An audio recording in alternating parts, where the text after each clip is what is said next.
বিসমিল্লাহির রহমানির রহিম। আসসালামু আলাইকুম, welcome back to my channel. আশা করছি যে যেখানে আছেন ভালো আছেন, সুস্থ আছেন। নতুন একটা রেসিপি নিয়ে প্রতিদিনের মতো হাজির হলাম। আজকে আপনাদের সঙ্গে ঝাল ঝাল একেবারে ভিন্ন স্বাদের একটা রেসিপি করে দেখাবো। আশা করছি আমার আজকের এই নাস্তার রেসিপিটি আপনাদের খুবই ভালো লাগবে। আমার রেসিপিটি যদি আপনাদের ভালো লেগে থাকে অবশ্যই আমার চ্যানেলটি সাবস্ক্রাইব করবেন এবং পরবর্তী সব ভিডিওর আপডেট পাওয়ার জন্য পাশে আসা ছোট্ট বেল বাটনটি প্রেস করে রাখবেন। চলুন তাহলে আমরা রেসিপিটা তৈরি করে নিই। তার প্রথমে চুলায় একটা প্যান বসিয়ে দিয়েছি আর তাতে দিয়ে দিলাম 1 টেবিল চামচ পরিমাণে তেল, দিয়ে দিচ্ছি একটা এলাচ, এক টুকরা দারচিনি। এখন এখানে আমি দিয়ে দিচ্ছি মেজারমেন্ট কাপের 1 কাপ পরিমাণে পেঁয়াজ কুচি। এই রেসিপিটায় পেঁয়াজের পরিমাণটা একটু বেশি ব্যবহার করতে হবে। পেঁয়াজটাকে আমি একটু হালকা করে নাড়াচাড়া করে নিলাম। তারপরে এখানে আমি দিয়ে দিচ্ছি চিকেন কিমা। আমি এখানে মেজারমেন্ট কাপের 1 কাপ পরিমাণে চিকেন দিয়েছি। চিকেন কিমা বলতে আমি চিকেনটাকে ছোট ছোট করে কেটে নিয়েছি, তবে আপনারা চাইলে এটাকে ব্লেন্ডারে ব্লেন্ড করে তারপরে এটাকে একদম কিমা করে দিয়ে দিতে পারেন। এখন সব কিছুকে একসঙ্গে একটু নাড়াচাড়া করে মিশিয়ে নিলাম। এখন এখানে আমি একে একে মশলাগুলো দিয়ে দিব। প্রথমে আমি এখানে দিয়ে দিয়েছি হলুদের গুঁড়া, তারপরে দিয়ে দিলাম শুকনো মরিচের গুঁড়া, স্বাদমতো লবণ, জিরার গুঁড়া। আমি এখানে হাফ চামচ করে সব কিছু দিয়ে দিয়েছি আর হলুদটা দিয়েছি আমি পরিমাণ মতো। তারপর এখানে আমি দিয়ে দিলাম হাফ চা চামচ পরিমাণে গোলমরিচের গুঁড়া। এখন সব কিছুকে একসঙ্গে খুব ভালোভাবে মিশিয়ে নিতে হবে। তারপর এখানে আমি দিয়ে দিলাম 1 চা চামচ পরিমাণে রসুনের পেস্ট। সব কিছুকে একসঙ্গে খুব ভালোভাবে নাড়াচাড়া করে এটাকে একটু কষিয়ে নিতে হবে। খুব ভালোভাবে আমি এটাকে মিশিয়ে নিয়েছি। এখন এখানে আমি দিয়ে দিব পরিমাণ মতো পানি। চিকেনটা সিদ্ধ হতে খুব বেশি পানির প্রয়োজন নেই, তো আমি এখানে কিছুটা পানি দিয়ে দিলাম। এখন এটাকে নাড়াচাড়া করে আমি এখন এটাকে জাল করে নিব, চিকেনটাকে সিদ্ধ করে নিব। তাহলে ফিরে আসছি সম্পূর্ণ চিকেনটা সিদ্ধ হয়ে যাওয়ার পরে আর পানিটা শুকিয়ে যাওয়ার পরে। এই যে দেখুন পানিটা শুকিয়ে গিয়েছে, হালকা ভিজা ভিজা আছে। এখন এটাকে নাড়াচাড়া করে খুব ভালোভাবে আমরা আরও ভেজে নিব। তারপরে এখানে দিয়ে দিয়েছি হাফ চা চামচ পরিমাণে ভাজা জিরার গুঁড়া। আপনারা চাইলে এখানে গরম মশলা গুঁড়াও দিতে পারেন। খুব ভালোভাবে মিশিয়ে নিয়েছি। এখন এটাকে আমরা চুলা থেকে নামিয়ে খুব ভালোভাবে ঠান্ডা করে নিব। এখন এখানে আমি নিয়েছি মেজারমেন্ট কাপের 3 কাপ পরিমাণে আটা, দিয়ে দিলাম 2 টেবিল চামচ পরিমাণে চিনি, দিয়ে দিলাম স্বাদমতো লবণ আর দিয়ে দিলাম 1 টেবিল চামচ পরিমাণে ইস্ট, দিয়ে দিয়েছি 2 টেবিল চামচ পরিমাণে রান্নার তেল। এখন সব কিছুকে একসঙ্গে খুব ভালোভাবে মিশিয়ে নিতে হবে। এই সমস্ত শুকনো উপকরণগুলোকে তেলের সঙ্গে ডলে ডলে মিশিয়ে নিতে হবে। তারপর এখানে আমি দিয়ে দিচ্ছি কুসুম গরম পানি। অল্প অল্প করে কুসুম গরম পানি দিয়ে তারপরে আমরা ডোটা তৈরি করে নিব। পানিটা একবারে দিবেন না, তাহলে বেশি হয়ে যেতে পারে। এই যে বারবার করে পানি দিয়ে আমি ডোটা তৈরি করে নিয়েছি। দেখুন ঠিক এরকম একটা সফট ডো আমাদেরকে তৈরি করে নিতে হবে।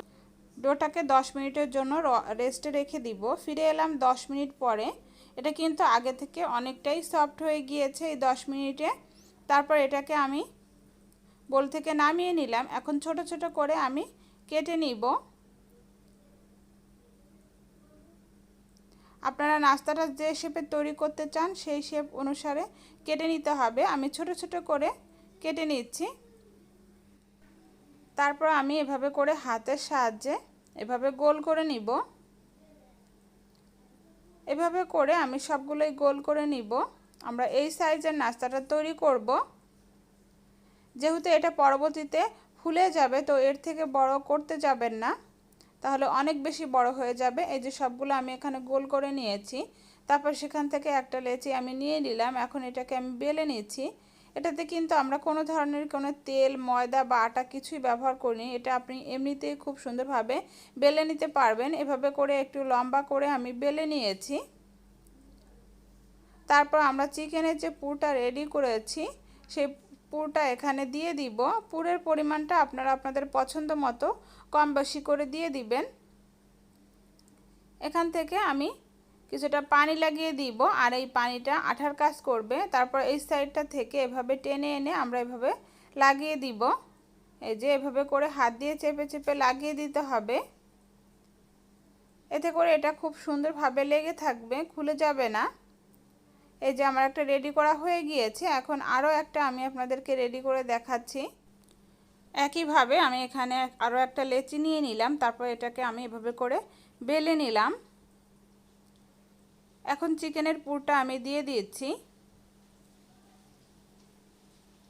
তারপরে আবার একইভাবে পানি দিয়ে দিব। অবশ্যই এখানে পানিটা দিয়ে দিবেন, তা না হলে এটা কিন্তু খুলে যেতে পারে। তারপরে এভাবে করে টেনে এনে আমরা লাগিয়ে দিব।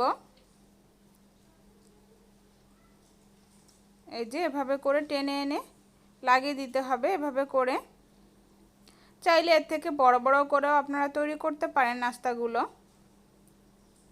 এই যে এভাবে করে আমি বেশ কয়েকটা তৈরি করে নিয়েছি। এখন এগুলাকে আমি একটা টাল দিয়ে ঢেকে 15 মিনিটের জন্য রেস্টে রেখে দিব, তাতে করে এগুলা ফুলে উঠবে।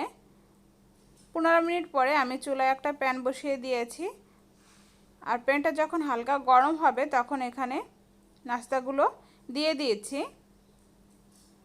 এখন আমি ঢাকা দিয়ে দিব।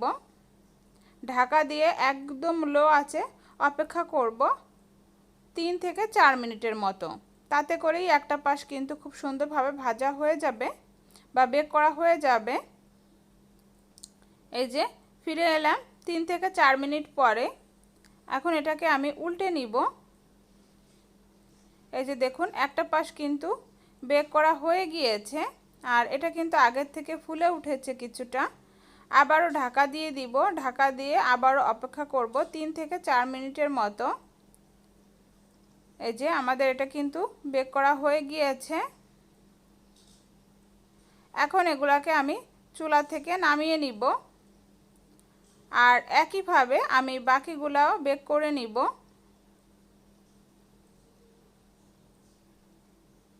দেখুন কত সুন্দর হয়েছে। এই যে সবগুলাই এখানে আমি রেডি করে নিয়েছি। অনেক নরম তুলতুলে একটা নাস্তা, ছোট থেকে বড় সবাই কিন্তু খুবই পছন্দ করবে।